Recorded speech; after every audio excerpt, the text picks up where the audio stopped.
Bruce Sherman and Derek Jeter at their introductory press conference. AP Now we know the first lesson Derek Jeter must learn in his player-to-owner transition: the Crash Davis rules of media relations don't apply anymore.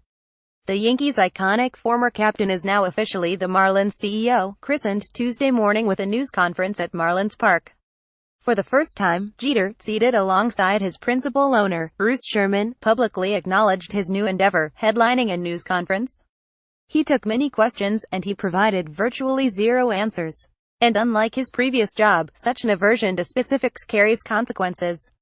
"Are you trying to get me to tell you what I'm going to do?" Jeter responded, with a smile, when a reporter asked if he intended to tear down the team's roster and trade the team's veterans. "Some things you keep private. We do have to rebuild an organization.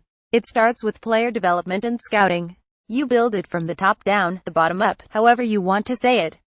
If we could get a Jeter thought bubble at that very moment, it undoubtedly was Davis, the Bull Durham protagonist, explaining to his young teammate Nuke Lelouch. "Of course it's boring. That's the point." Jeter's legendary playing career, a tribute to discipline, durability and consistency as well as talent, went hand in hand with his being king of the clichés. He made himself accessible daily and offered very little of substance, and while that could frustrate us on the other side of the exchange, you had to respect his approach. As an owner, though, speaking to the public through the media isn't an ancillary responsibility. It's primary. This time, to steal a dead All-Star Game slogan, it counts.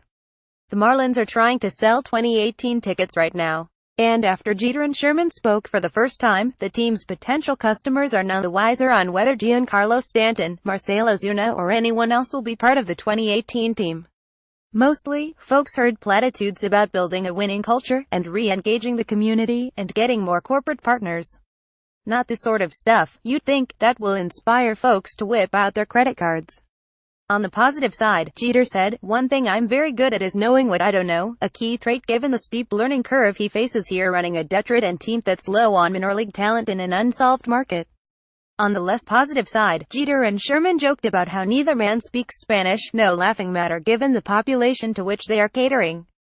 And Jeter kidded around about the team's terrible attendance. The Marlins ranked last in the National League with 1,651,997, saying that he attended Sunday's season finale against the Braves, which recorded a crowd of 25,222.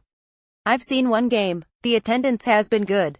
Sherman and Jeter embrace. AP Jeter did offer praise for Marlins manager Don Mattingly, his fellow member of the Yankees captain club, saying, "I think he's done a great job. I have the utmost respect for Donnie. You should bet on a Mattingly return," although Jeter wouldn't go that far, saying, "Everyone will sit down once the time is right and evaluate everyone." He also indicated that President of Baseball Operations Michael Hill would stay at his post, as has been expected.